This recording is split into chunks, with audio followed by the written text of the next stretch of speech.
2 Raja-Raja pasal 23 ayat 1-30. Pembaharuan yang dilakukan Yosia. Sesudah itu raja menyuruh orang mengumpulkan semua tua-tua Yehuda dan Yerusalem. Kemudian pergilah raja ke rumah Tuhan dan bersama-sama dia semua orang Yehuda dan semua penduduk Yerusalem, para imam, para nabi, dan seluruh orang awam, dari yang kecil sampai yang besar. Dengan didengar mereka, ia membacakan segala perkataan dari kitab perjanjian yang ditemukan di rumah Tuhan itu. Sesudah itu berdirilah raja dekat tiang dan diadakannyalah perjanjian di hadapan Tuhan untuk hidup dengan mengikuti Tuhan dan tetap menuruti perintah-perintahnya, peraturan-peraturannya, dan ketetapan-ketetapannya dengan segenap hati dan dengan segenap jiwa, dan untuk menepati perkataan perjanjian yang tertulis dalam kitab itu. Dan seluruh rakyat turut mendukung perjanjian itu. Raja memberi perintah kepada imam besar Hilkiah dan kepada para imam tingkat 2 dan kepada para penjaga pintu untuk mengeluarkan dari bait Tuhan segala perkakas yang telah dibuat untuk Baal dan Asyera dan untuk segala tentara langit. Lalu dibakarnyalah semuanya itu di luar kota Yerusalem, di padang-padang Kidron, dan diangkutnyalah abunya ke Betel. Ia memberhentikan para imam dewa asing yang telah diangkat oleh raja-raja Yehuda untuk membakar korban di bukit pengorbanan di kota-kota Yehuda dan di sekitar Yerusalem. Juga orang-orang yang membakar korban untuk Baal, untuk dewa matahari, untuk dewa bulan, untuk rasi-rasi bintang, dan untuk segenap tentara langit. Dibawanyalah tiang-tiang berhala dari rumah Tuhan keluar kota Yerusalem, ke sungai Kidron, lalu dibakarnya di situ, dan ditumbuknya halus-halus menjadi abu. Kemudian dicampakannyalah abunya ke atas kuburan rakyat jelata. Ia merobohkan petak-petak pelacuran bakti yang ada di rumah Tuhan, tempat orang-orang perempuan bertenun sarung untuk Asyera. Disuruhnyalah datang semua imam dari kota-kota Yehuda. Lalu ia menajiskan bukit-bukit pengorbanan, tempat para imam itu membakar korban, dari Geba sampai Bersheba. Dirubuhkannya pula bukit-bukit pengorbanan di pintu-pintu gerbang yang ada dekat lubang pintu gerbang Yosua, penguasa kota itu, yang ada pada sebelah kiri kalau orang memasuki pintu gerbang kota itu. Tetapi para imam bukit-bukit pengorbanan itu tidak boleh naik ke mezbah Tuhan di Yerusalem. Hanya mereka boleh memakan roti yang tidak beragi di tengah-tengah saudara-saudara mereka. Ia menajiskan juga Tofet yang ada di lembah Ben Hinnom, supaya jangan orang mempersembahkan anak-anaknya sebagai korban dalam api untuk dewa Molok. Dibuangnyalah kuda-kuda yang ditaruh oleh raja-raja Yehuda untuk dewa matahari di pintu masuk ke rumah Tuhan, dekat bilik Natan Melech, pegawai istana, yang tinggal di gedung samping. Juga kereta-kereta dewa matahari dibakarnya dengan api. Mezbah-mezbah yang ada di atas sotoh, tempat peranginan Ahaz yang dibuat oleh raja-raja Yehuda, dan mezbah-mezbah yang dibuat Manasye di kedua pelataran rumah Tuhan dirobohkan oleh raja dan diremukkan di sana, lalu dicampakkannya abunya ke sungai Kidron.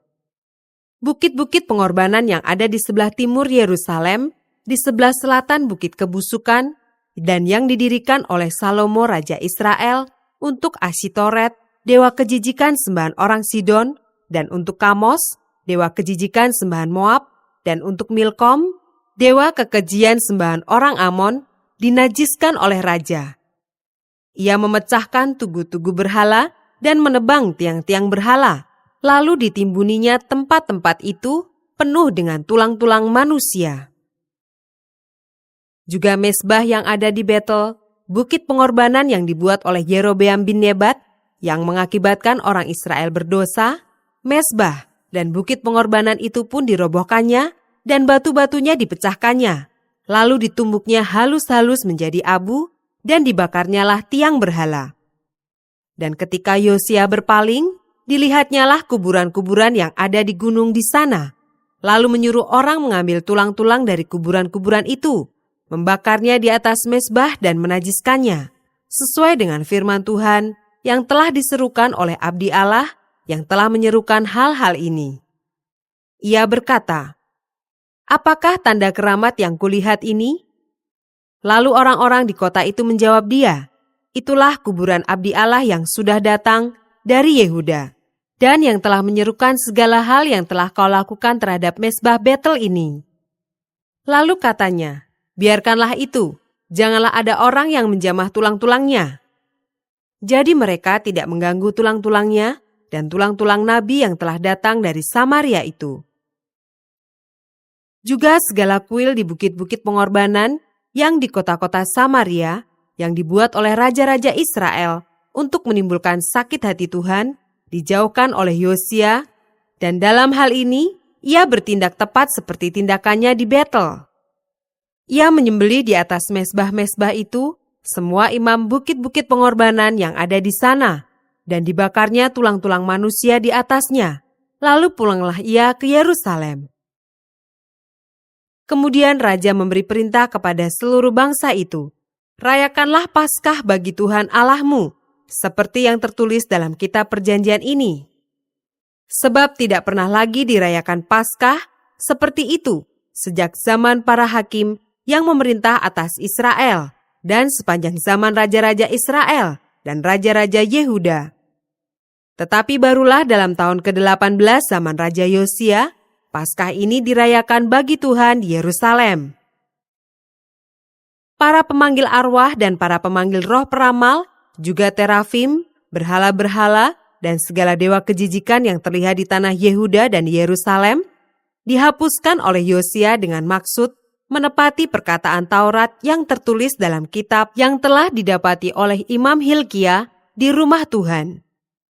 Sebelum dia tidak ada raja yang seperti dia, yang berbalik kepada Tuhan dengan segenap hatinya, dengan segenap jiwanya, dan dengan segenap kekuatannya, sesuai dengan segala Taurat Musa, dan sesudah dia tidak ada bangkit lagi yang seperti dia.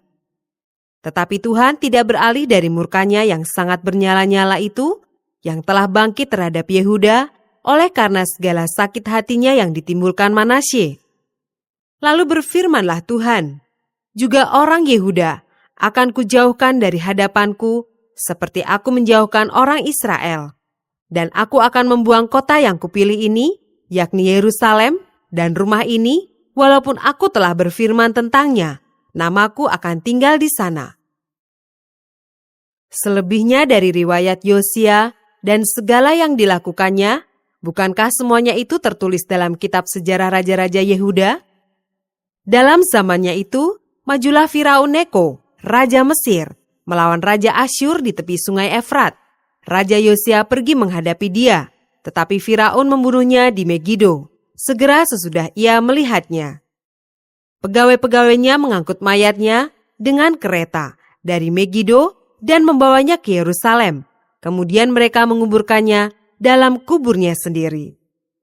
Maka rakyat negeri itu menjemput Yoahas, anak Yosia, mengurapi dia dan mengangkat dia menjadi raja menggantikan ayahnya. Ayat 31-35. Yoahas, Raja Yehuda. Yoahas berumur 23 tahun pada waktu ia menjadi raja, dan 3 bulan lamanya ia memerintah di Yerusalem. Nama ibunya ialah Hamutal, binti Yeremia dari Libna. Ia melakukan apa yang jahat di mata Tuhan, tepat seperti yang dilakukan oleh nenek moyangnya. Firaun Neko mengurung dia di Riblah, di tanah Hamat, supaya jangan ia memerintah di Yerusalem. Lagi Firaun membebankan kepada negeri itu denda sebesar 100 talenta perak dan 10 talenta emas. Firaun Neko mengangkat Eliakim anak Yosia menjadi raja menggantikan Yosia ayahnya dan menukar namanya dengan Yoyakim. Tetapi Yoahas dibawanya. Yoahas tiba di Mesir dan mati di sana. Yoyakim memberi emas dan perak itu kepada Firaun, tetapi ia menarik pajak dari negeri supaya dapat memberi uang itu sesuai dengan titah Firaun. Ia menagih emas dan perak itu dari rakyat negeri, dari setiap orang menurut jumlah ketetapan pajaknya, untuk memberikannya kepada Firaun Neko. Ayat 36-37. Yoyakim, Raja Yehuda. Yoyakim berumur 25 tahun pada waktu ia menjadi raja, dan 11 tahun lamanya ia memerintah di Yerusalem. Nama ibunya ialah Zebuda binti Pedaya dari Rumah. Ia melakukan apa yang jahat di mata Tuhan, tepat seperti yang dilakukan oleh nenek moyangnya. 2 Raja-Raja pasal 24 ayat 1-7. Dalam zamannya, majulah berperang Nebukadnezar, Raja Babel. Lalu Yoyakim menjadi takluk kepadanya 3 tahun lamanya. Tetapi kemudian Yoyakim berbalik dan memberontak terhadap dia. Tuhan menyuruh gerombolan-gerombolan Kasdim, gerombolan-gerombolan Aram, gerombolan-gerombolan Moab, dan gerombolan-gerombolan Bani Amon melawan Yoyakim. Ia menyuruh mereka melawan Yehuda untuk membinasakannya sesuai dengan firman Tuhan yang diucapkannya dengan perantaraan para hambanya, yaitu para nabi. Sungguh, hal itu terjadi kepada Yehuda sesuai dengan titah Tuhan untuk menjauhkan mereka dari hadapannya, oleh karena dosa-dosa Manasye setimpal dengan segala yang dilakukannya, dan juga oleh karena darah orang yang tidak bersalah yang telah ditumpahkannya, sebab ia telah membuat Yerusalem penuh dengan darah orang yang tidak bersalah, dan Tuhan tidak mau mengampuninya. Selebihnya dari riwayat Yoyakim dan segala yang dilakukannya, bukankah semuanya itu tertulis dalam kitab sejarah Raja-Raja Yehuda? Kemudian Yoyakim mendapat perhentian bersama-sama dengan nenek moyangnya. Maka Yoyakin, anaknya, menjadi raja menggantikan dia. Raja Mesir tidak lagi keluar berperang dari negerinya, sebab Raja Babel telah merebut segala yang termasuk wilayah Raja Mesir, mulai dari sungai Mesir sampai ke sungai Efrat. Ayat 8-17. Yoyakin, Raja Yehuda. Yoyakin berumur 18 tahun pada waktu ia menjadi raja, dan 3 bulan lamanya ia memerintah di Yerusalem. Nama ibunya ialah Nehusta binti Elnatan dari Yerusalem. Ia melakukan apa yang jahat di mata Tuhan, tepat seperti yang dilakukan ayahnya. Pada waktu itu, majulah orang-orang Nebukadnezar, Raja Babel, menyerang Yerusalem dan kota itu dikepung. Juga Nebukadnezar, Raja Babel, datang menyerang kota itu, sedang orang-orangnya mengepungnya. Lalu keluarlah Yoyakin Raja Yehuda mendapatkan Raja Babel. Ia sendiri, ibunya, pegawai-pegawainya, para pembesarnya, dan pegawai-pegawai istananya. Raja Babel menangkap dia pada tahun yang ke-8 dari pemerintahannya. Ia mengeluarkan dari sana segala barang perbendaharaan rumah Tuhan dan barang-barang perbendaharaan istana raja. Juga dikeratnya emas dari segala perkakas emas yang dibuat oleh Salomo, Raja Israel, di bait Tuhan, seperti yang telah difirmankan Tuhan. Ia mengangkut seluruh penduduk Yerusalem ke dalam pembuangan, semua panglima dan semua pahlawan yang gagah perkasa, 10.000 orang tawanan, juga semua tukang dan pandai besi. Tidak ada yang ditinggalkan kecuali orang-orang lemah dari rakyat negeri. Ia mengangkut Yoyakin ke dalam pembuangan ke Babel. Juga ibunda raja, istri-istri raja, pegawai-pegawai istananya, dan orang-orang berkuasa di negeri itu dibawanya sebagai orang buangan dari Yerusalem ke Babel. Semua orang yang gagah perkasa, 7.000 orang banyaknya, para tukang dan para pandai besi, 1.000 orang banyaknya, sekalian pahlawan yang sanggup berperang, dibawa oleh Raja Babel sebagai orang buangan ke Babel. Kemudian Raja Babel mengangkat matanya, paman Yoyakin menjadi raja menggantikan dia dan menukar namanya menjadi Sedekia. Ayat 18-20. Sedekia, Raja Yehuda, runtuhnya kerajaan Yehuda. Sedekia berumur 21 tahun pada waktu ia menjadi raja, dan 11 tahun lamanya ia memerintah di Yerusalem. Nama ibunya ialah Hamutal binti Yeremia dari Libna. Ia melakukan apa yang jahat di mata Tuhan, tepat seperti yang dilakukan Yoyakim. Sebab oleh karena murka Tuhanlah terjadi hal itu terhadap Yerusalem dan Yehuda, yakni bahwa ia sampai membuang mereka dari hadapannya. Sedekia memberontak terhadap Raja Babel. 2 Raja-Raja pasal 25 ayat 1-21. Maka pada tahun ke-9 dari pemerintahannya, dalam bulan yang ke-10, pada tanggal 10 bulan itu, datanglah Nebukadnezar, Raja Babel, dengan segala tentaranya menyerang Yerusalem. Ia berkemah mengepungnya dan mendirikan tembok pengepungan sekelilingnya. Demikianlah kota itu terkepung sampai tahun yang ke-11 zaman Raja Sedekia. Pada tanggal 9 bulan yang keempat, ketika kelaparan sudah merajalela di kota itu, dan tidak ada lagi makanan pada rakyat negeri itu, maka dibelah oranglah tembok kota itu, dan semua tentara melarikan diri malam-malam melalui pintu gerbang antara kedua tembok yang ada di dekat Taman Raja, sekalipun orang Kasdim mengepung kota itu sekeliling. Mereka lari menuju ke Araba Yordan, tetapi tentara Kasdim mengejar raja dari belakang dan mencapai dia di dataran Yeriko. Segala tentaranya telah berserak-serak meninggalkan dia. Mereka menangkap raja dan membawa dia kepada Raja Babel di Riblah, yang menjatuhkan hukuman atas dia. Orang menyembelih anak-anak Sedekia di depan matanya, kemudian dibutakannya lah mata Sedekia, lalu dia dibelenggu dengan rantai tembaga dan dibawa ke Babel. Dalam bulan yang kelima pada tanggal 7 bulan itu, itulah tahun ke-19 zaman Raja Nebukadnezar, Raja Babel, datanglah Nebuzaradan, kepala pasukan pengawal, pegawai Raja Babel, ke Yerusalem. Ia membakar rumah Tuhan, rumah raja, dan semua rumah di Yerusalem. Semua rumah orang-orang besar dibakarnya dengan api. Tembok sekeliling kota Yerusalem dirobohkan oleh semua tentara Kasdim yang ada bersama-sama dengan kepala pasukan pengawal itu. Sisa-sisa rakyat yang masih tinggal di kota itu, dan para pembelot yang menyeberang ke pihak Raja Babel, dan sisa-sisa kalayak ramai diangkut ke dalam pembuangan oleh Nebuzaradan, kepala pasukan pengawal itu. Hanya beberapa orang miskin dari negeri itu ditinggalkan oleh kepala pasukan pengawal itu untuk menjadi tukang-tukang kebun anggur dan peladang-peladang. Juga tiang-tiang tembaga yang ada di rumah Tuhan, dan kereta penopang, dan laut tembaga yang ada di rumah Tuhan, dipecahkan oleh orang Kasdim, dan tembaganya diangkut mereka ke Babel. Kuali-kuali, penyodok-penyodok, pisau-pisau, dan cawan-cawan, dan segala perkakas tembaga yang dipakai untuk menyelenggarakan kebaktian, diambil mereka. Juga perbaraan-perbaraan, dan bokor-bokor penyiraman, baik segala yang dari emas maupun segala yang dari perak, diambil oleh kepala pasukan pengawal itu.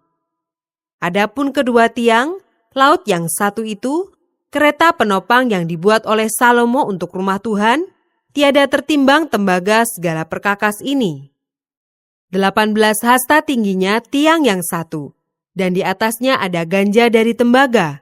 Tinggi ganja itu 3 hasta, dan jala-jala dan buah-buah delima ada di atas ganja itu sekeliling.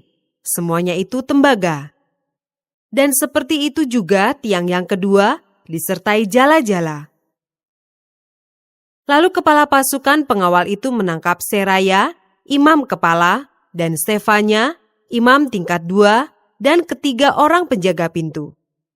Dari kota itu ditangkapnya seorang pegawai istana yang diangkat mengepalai tentara, dan 5 orang pelayan pribadi raja yang terdapat di kota itu, dan panitera panglima tentara yang mengerahkan rakyat negeri menjadi tentara, dan 60 orang dari rakyat negeri yang terdapat di kota itu.